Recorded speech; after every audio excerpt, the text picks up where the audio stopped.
السلام علیکم دوستو، آج کی کہانی کا نام ہے ایمانداری کا سلاح۔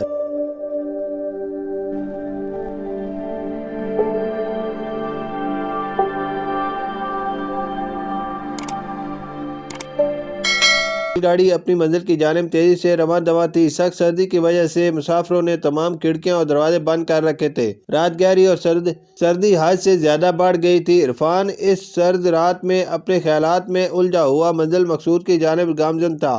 آج اسے رہ رہ کر اپنی بوڑھی ماں کا خیال آ رہا تھا، جسے وہ روتا ہوا چھوڑ کر کام کی تلاش میں دوسرے شہر جا رہا تھا۔ عرفان ایک شریف خاندان کا چشم چراغ تھا۔ اس کا باپ ایک فیکٹری میں ملازم تھا۔ زندگی ہنسی خوشی بسر ہو رہی تھی، لیکن خدا کو کچھ اور ہی منظور تھا۔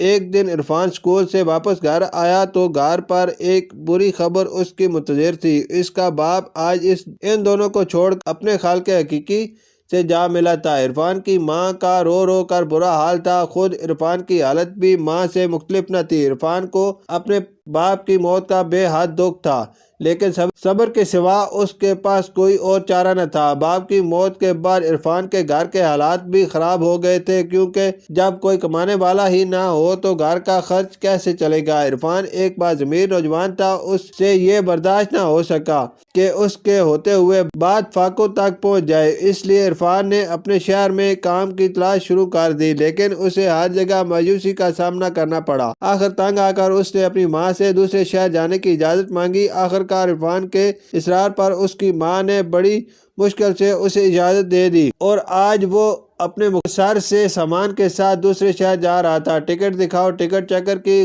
کرخت آواز نے اس کے خیال کا تسلسل توڑ دیا۔ عرفان نے فوراً ٹکٹ چیک کر کو اپنا ٹکٹ دکھایا۔ ٹکٹ چیکر نے ٹکٹ دیکھ کر عرفان کو واپس کر دیا اور آگے بڑھ گیا۔ عرفان نے گھڑی میں وقت دیکھا، رات کے 3 بج رہے تھے۔ کچھ ہی دیر بعد اس کا اسٹیشن آ گیا اور عرفان اپنا سامان لے کر اسٹیشن پر اتر گیا۔ اسٹیشن پر اترتے ہی اسے ہوا کا ایک تیز جھونکا لگا، جس سے اس کا جسم کانپ کر رہ گیا۔ رات ابھی کافی باقی تھی، اس لیے عرفان نے سوچا کہ صبح ہونے تک اسٹیشن پر ہی سویا جائے۔ ابھی وہ سونے کے لیے مناسب جگہ تلاش کر ہی رہا تھا کہ اچانک اس کی نظر ایک پرس پر پڑی۔ عرفان نے فوراً وہ پرس اٹھا لیا اور اسے کھول کر دیکھا۔ اس کے اندر بہت سے روپے تھے۔ عرفان نے جب تمام پیسے پرس سے نکالے تو پرس کے اندر سے ایک شناسی کارڈ بھی ملا۔ عرفان نے شناسی کارڈ پر ایڈریس دیکھا تو وہ قریبی شہر کا تھا۔ عرفان نے اپنے دل میں پکا ارادہ کر لیا کہ وہ یہ پیسے اس کے مالک تک پہنچائے گا۔ کچھ دیر بعد اس شہر کو جانے والی گاڑی آ گئی۔ عرفان اس گاڑی پر سوار ہو گیا۔ بہت جلد اس شہر کا اسٹیشن آ گیا۔ عرفان گاڑی سے اترا اور مکان تلاش کرنے لگا۔